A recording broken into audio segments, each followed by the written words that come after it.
असद कैसर साहब, गवर्नर राज जो है वो मार्शल लॉ की कोई शक्ल नहीं है, आइन में दिया है, फ्रेमर्स ने दिया है। गवर्नर राज के ऊपर सोचा जा सकता है, ये आप सोच सकते हैं। आप भी गलतफहमी जो है गलतफहमी में रहे।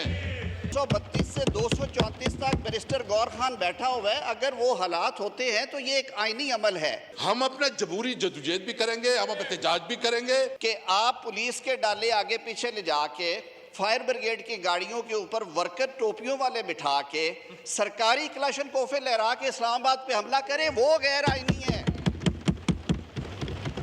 खैबर पख्तूनख्वा के साथ जो सुतरी माँ का सलूक रखा है, अभी तक आपने नेट हाइडल प्रॉफिट नहीं दे रहे। अभी तक आप जो NFC अवार्ड के मुताबिक उसके शेयर है वो नहीं दे रहे। शहीद जुल्फकार अली भुट्टो को फांसी के फंदे पे ले जाया गया।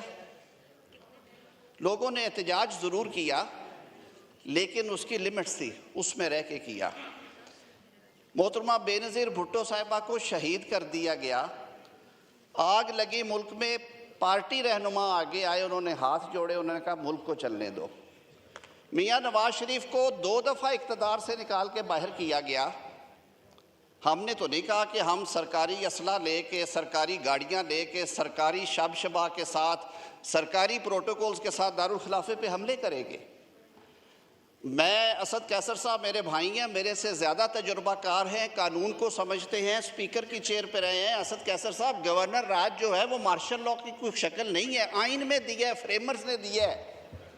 232 से 234 तक बैरिस्टर गौर खान बैठा हुआ है। अगर वो हालात होते हैं तो ये एक आईनी अमल है। हाँ, गैर आईनी अमल ये है कि आप पुलिस के डाले आगे पीछे ले जाके फायर ब्रिगेड की गाड़ियों के ऊपर वर्कर टोपियों वाले बिठा के सरकारी क्लाशन कोफे लहरा के इस्लामाबाद पे हमला करें, वो गैर आईनी है। माफ़ी दीजिएगा मुझे इन बातों की, लेकिन ये बातें हमें करनी है। आज हमें ऐवान में करनी पड़ रही हैं। ये कर लिया ना, 2 मेंबर ने आपकी तरफ से बात कर लिया, दैट इज गुड इनफ। यहाँ से भी एक ने बात किया नहीं दे। सर, आप सारी बातों का जवाब दें।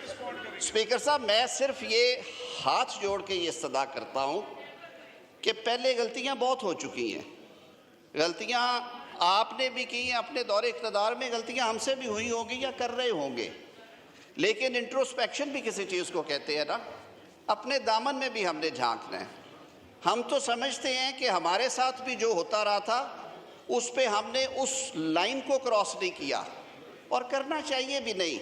वो मौलाना कौसर नियाज़ी ने कहा था कि इक़्तिदार का लफ्ज़ जो है, इसको ज़रा देखें कि इसके हिज्जे और हिस्से क्या हैं।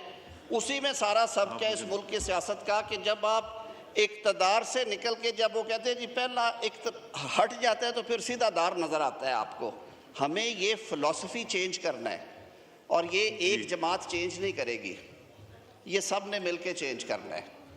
हम तो वो आशुफ्ता सर हैं जिन्होंने वो मट्टी की मोहब्बत में वो कर्ज भी उतारे हैं जो वाजिब नहीं थे। ये जो शहादतें और कुर्बानियाँ यहाँ बैठी 2 जमातों ने भी दी हैं वो भी कम नहीं हैं।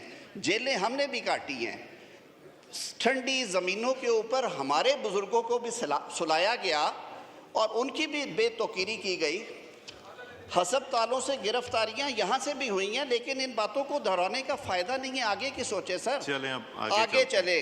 सर, मैं इलेक्शंस की बात बार बार होती है, मैंने बारहा ये कहा है कि 2013 में भी यही कहा गया।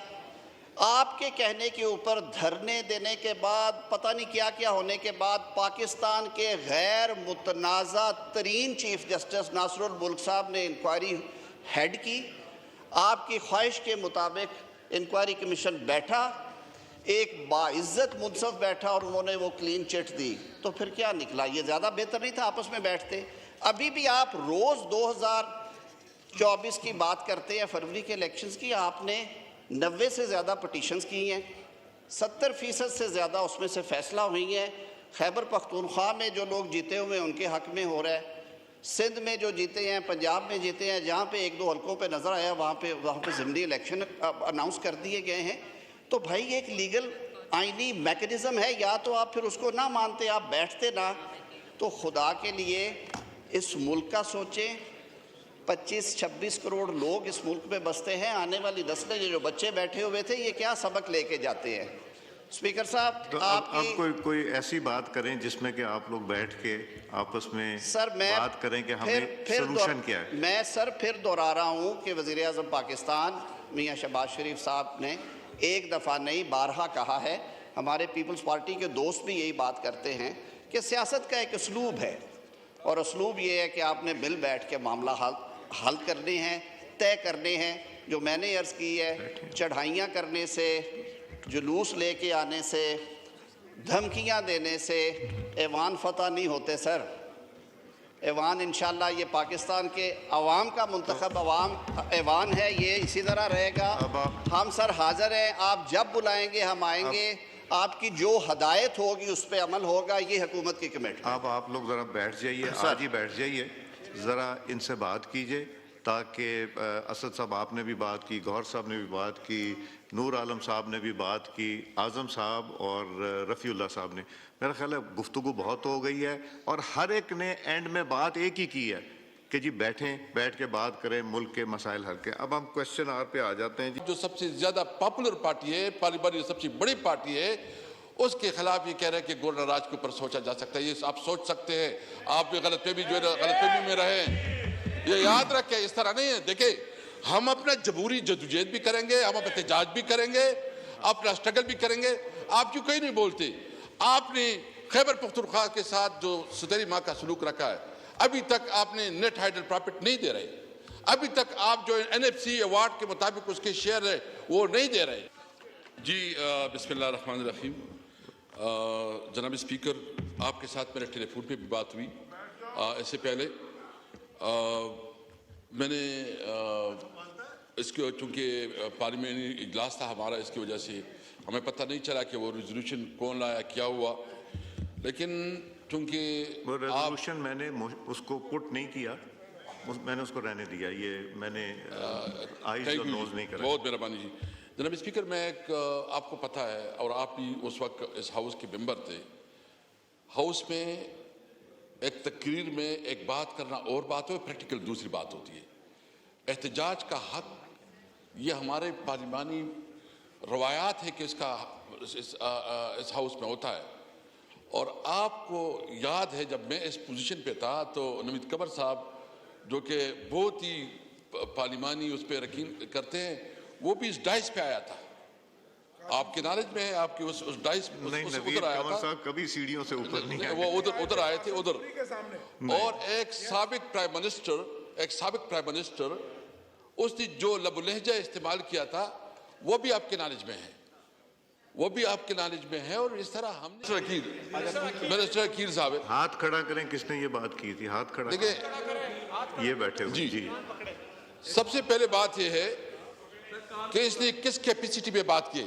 सबसे पहले तो गैर जमहूरी और गैर जमीरी इन्होंने अपनाया है, हुकूमत के एक नुमाइंदे ने अपनाया है कि एक सूबे में एक जमहूरी जो सबसे ज्यादा वोट ले चुके हैं, जो उधर सबसे ज्यादा पॉलिटिकल पार्टी जो सबसे ज्यादा पॉपुलर पार्टी है, पार्लियामेंट सबसे बड़ी पार्टी है, उसके खिलाफ ये कह रहे हैं कि गोल्डन राज के ऊपर सोचा जा सकता है। ये आप सोच सकते हैं, आप भी गलतफहमी में रहे, ये याद रखें। इस तरह नहीं है। देखिए, हम अपना जबूरी जदोजहद भी करेंगे, हम अपना एहतजाज भी करेंगे, अपना स्ट्रगल भी करेंगे। आप क्यों कहीं नहीं बोलते?